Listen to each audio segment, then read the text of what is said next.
Well, welcome to Form Scan here on IrishRacing.com. Day 3 of Royal Ascot. It is the Thursday that comes under the closest scrutiny now. Of course, I'd like to say I am joined by BettingExpert.com's Stephen Harris and Irish racing journalist Johnny Ward. Good afternoon, gentlemen. This should be a fun day. We're a little bit pushed for time as Johnny's got to go and get his makeup on. He's appearing on stage soon. We've got to part the pleasantries. We're gonna, without further ado, crack straight on with the action. Oh, come on, Ed. You've got to 2:30. at least mention day one. At least mention you're tipping up a 33-1 winner. As did I. Come on, get it done, son. Come on, I'm a modest individual. No, it's been a good day. Winning naps galore. Stephen, I thought Stephen lost a plot when he was tipping up a 5-4 poke in a 70-runner sprint. But anyway, River Tiber got the job done. Johnny's nap fired in, and Bradshaw and Vauban meant a very good day for myself as well. So that was the Tuesday. Actually recording this just before racing on the Wednesday, so we may be a little bit more glum later on in the week, depending on how the Wednesday afternoon results go. But anyway, without further ado, we will crack on and kick on with the 2:30, the opening race on the Thursday. That is the Norfolk Stakes Group 2 action for the 2-year-olds over the 5 furlongs, 16 declared. Fascinating race on paper. Obviously, elite status was superb in the manner in which he went through and got the job done at Sandown last time out. It's around your 7-4 market leader. But there's a lot of support, or started to become a lot of support for American Rascal, the American Raider. Obviously, Joel Rosario and Wesley Ward teamed up there 4-1.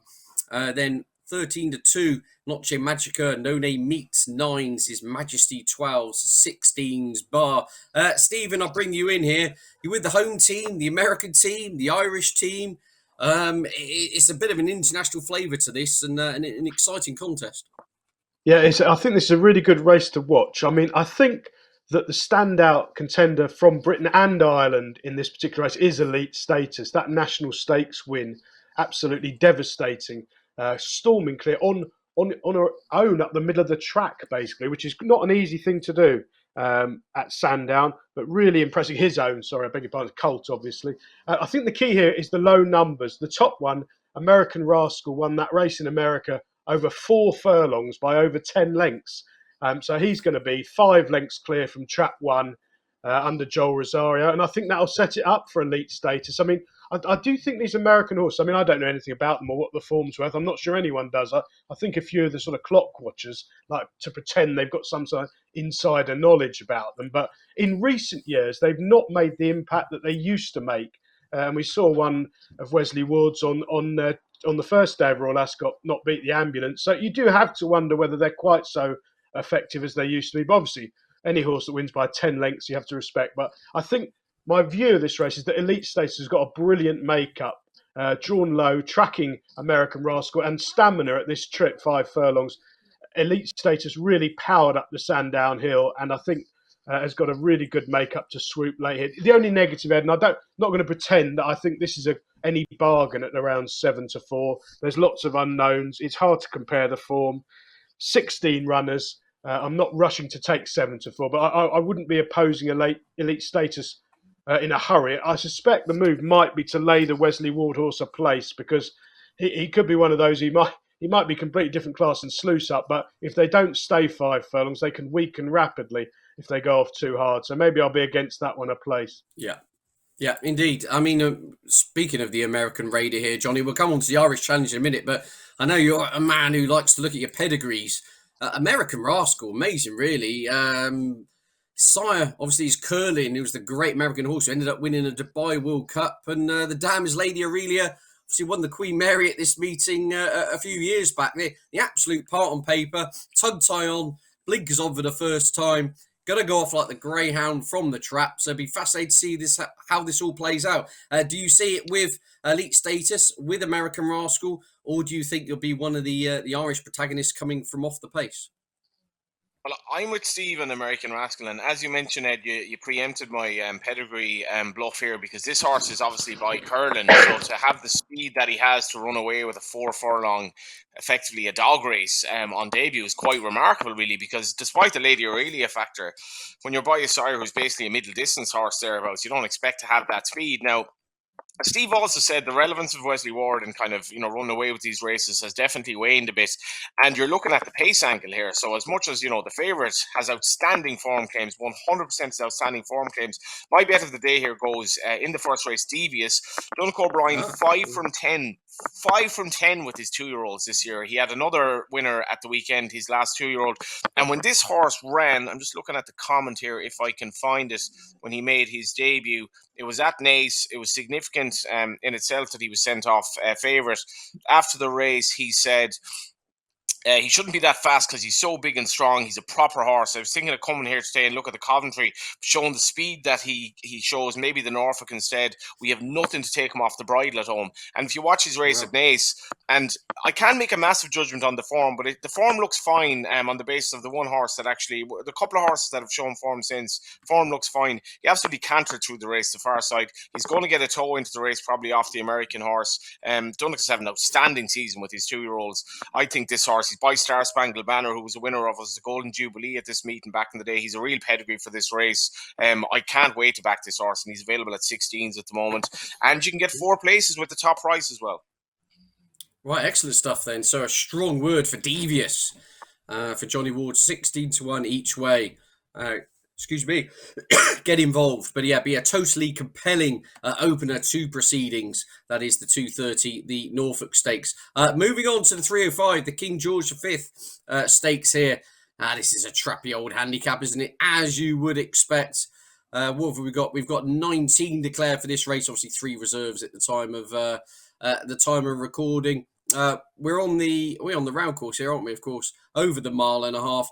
I think this looks a little bit of a lottery in my view, Stephen. Tagabawa, if I'm going to go with that pronunciation, and Burglar vying for favouritism. Bertinelli in there around 7-1 third favourite. Perfuse 8s.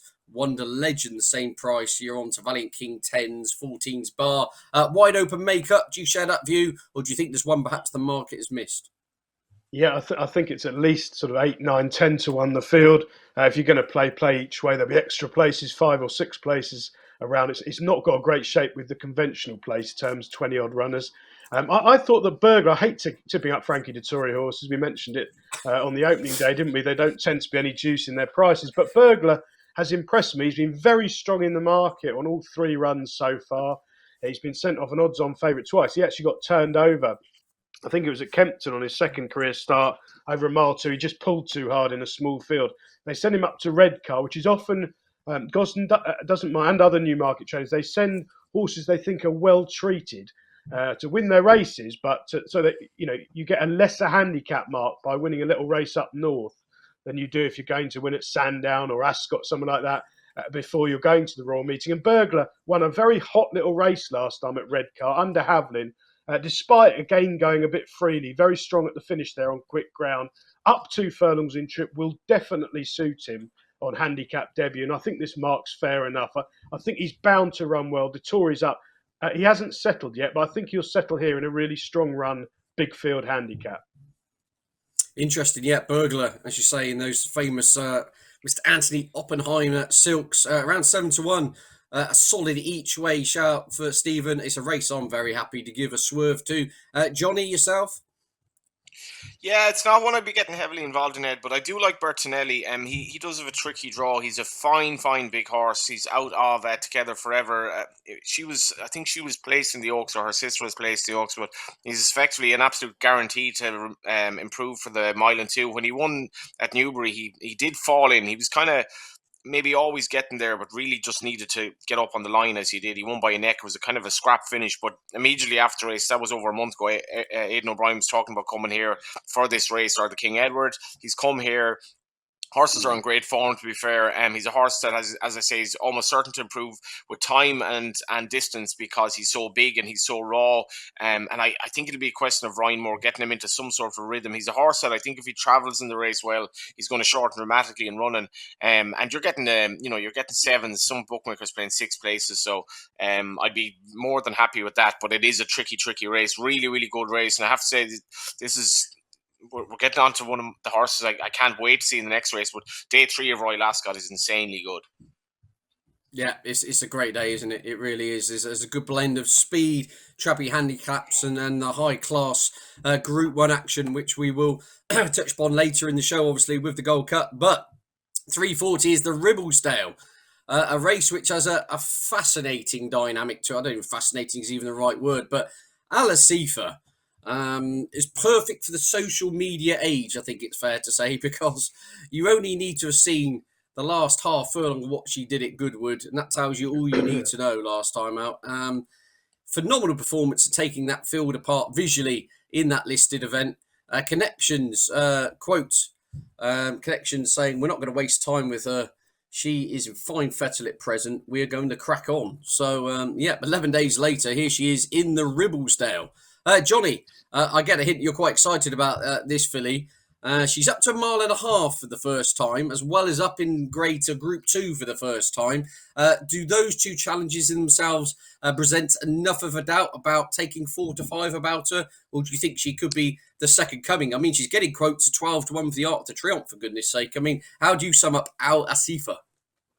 Yeah, I was hoping, to be honest, Ed, that she would come to the Irish Oaks, for which she needed to be supplemented. I imagine that's probably unlikely now, but their loss is obviously Ascot's gain.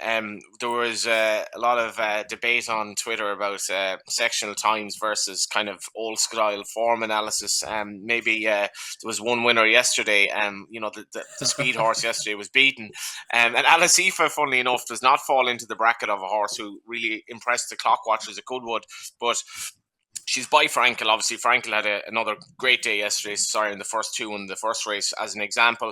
And this is a visual thing, but her performance at Goodwood in the last sort of couple of furlongs, and the way her action, in the way that she literally she's like kind of running, she's like she's running on grass while everyone else is trying to kind of run in water, the way that she just floated through them.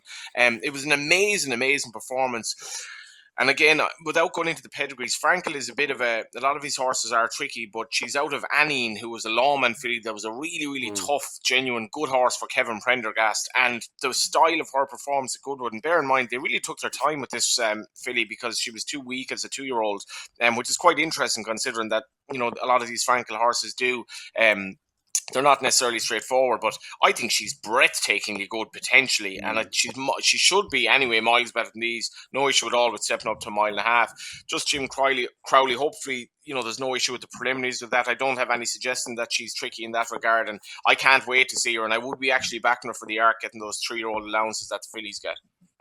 Yeah, it's fascinating. It's interesting to hear that viewpoint. Yeah, a shade of odds on. It's brilliant. It's what makes Royal Ascot and betting specifically so interesting. Some people saying she's overbet on the basis of a weak listed race. As you say, the kind of stopwatchers crabbing it in the strictest sense. But interesting, Jim Crowley quote. I've got one more for connection saying, "What about 1.5 miles for Jim? Because she was all speed at that listed race at Goodwood." He's replied, "That won't matter." So, I think he's not concerned about a stamina being drawn out to 1.5 miles. And so, Stephen, a very straightforward question. 5 to 6 best price, Asifa, yes or no?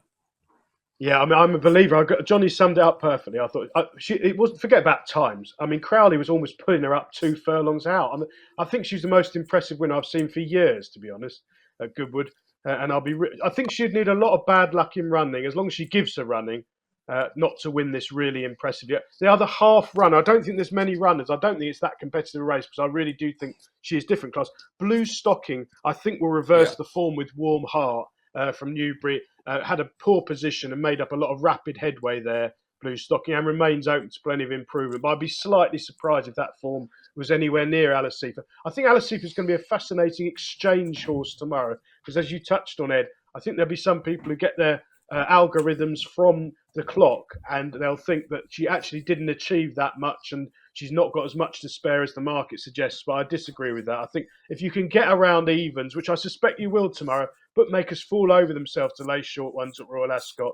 I think probably a maximum bet Asifa. I'll be disappointed if she's beaten. Right, brilliant. A lot of confidence behind Asifa in the Ribblesdale from our panel. Now on to an absolute belter, the Ascot Gold Cup, 420, 2.5 miles, of course, on the round course. A race of a great roll of honour. Obviously, Kyprios got the race done, won last year. Unfortunately, that horse had a setback in the off-season and isn't back to defend his crown. We've had the race dominated by the mighty Stradivarius in recent times, and going even further back, obviously Yates, one of the all-time greats in this contest. I would say, or I would argue, at least this time round, I wouldn't say it's a below par renewal, but it's definitely a wide open renewal. 7-2 to field for this assignment, with Coltrane heading the market. You got Alderov, last year's Ledger winner at 4s. Emily Dickinson 6-1. Courage Mon Ami 7s. Frankie Dettori on board. Subjectivist was retired, out retirement, and more comebacks than David Hay in a boxing ring. Subjectivist, that's at 10s. Yabir 12s. Broom 12s. Echoes in Rain, of course, running the Mayor's Hood at the Cheltenham Festival 14s. And Trushan, after a wind-up at 20-1. On the face of it, seems a bit of a big price. But anyway, Stephen, you can kick off with this one. Coltrane 7-2. Do you think that's a vulnerable favourite, overpriced favourite? I mean, how do you sum up this race? And is it a race in general you particularly enjoy?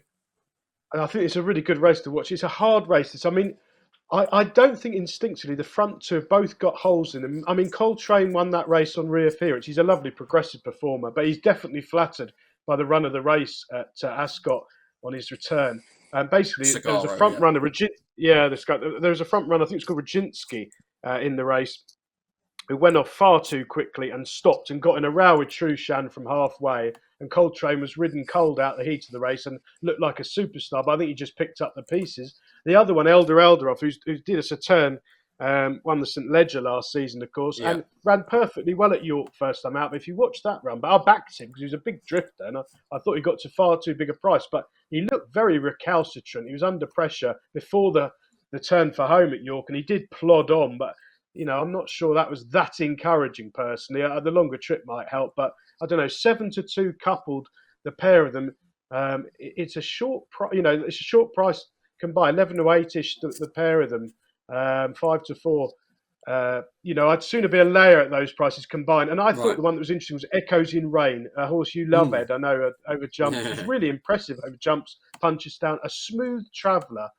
With a turn of foot over sticks. Very hard to know how that'll compare to this sort of test on the flat 2 mile 4, but they'll definitely stay. Tom Marquand's a really good booking.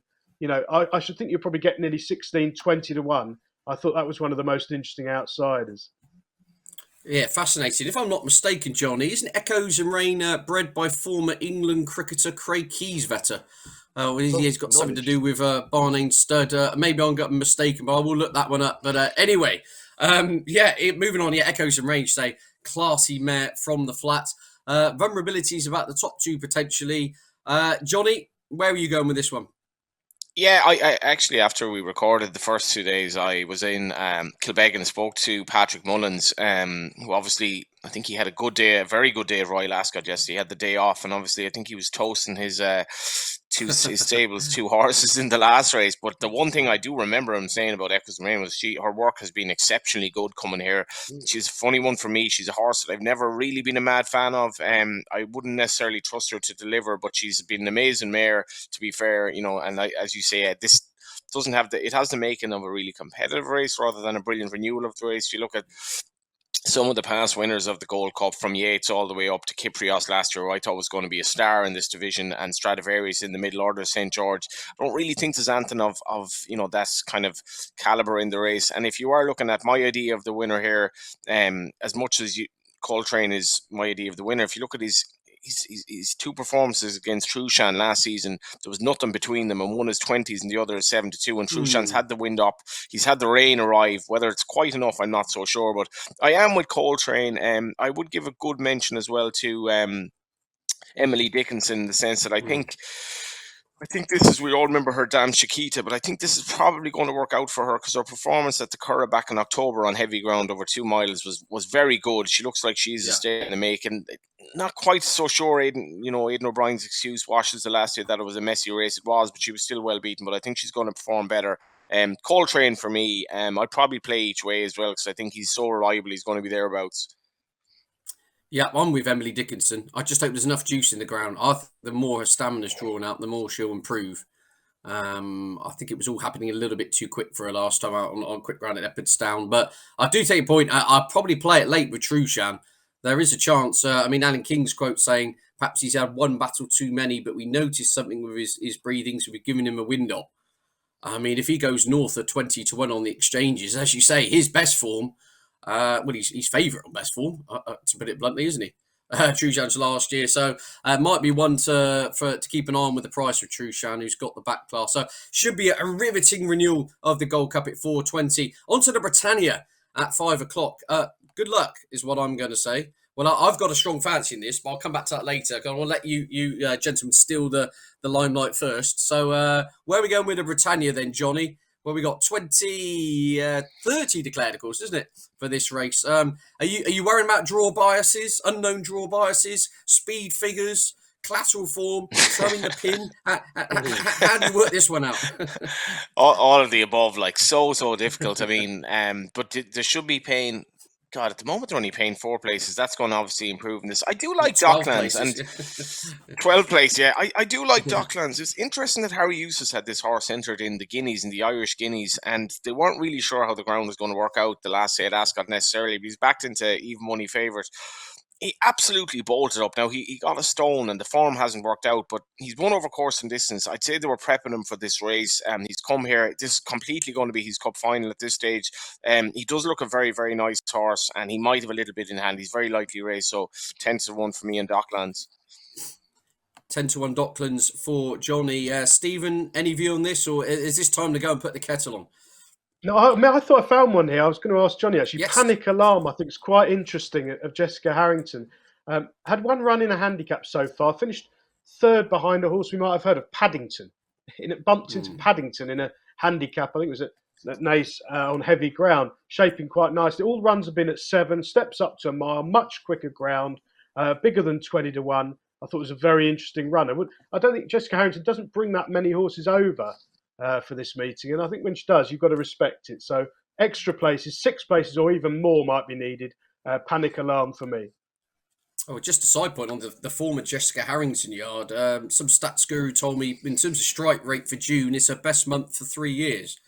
The yard absolutely flying after a bit of a cold spell. I know she was amongst the winners at Wexford, wasn't she, yesterday, as well as the winners right, left and centre everywhere, I think, Johnny. She's an incredible woman, Ed. Like, she basically took up flat training more or less in her 70s. Like, she wasn't really training flat horses. She took up flat training in her 70s. Then she wins a Gold Cup, obviously.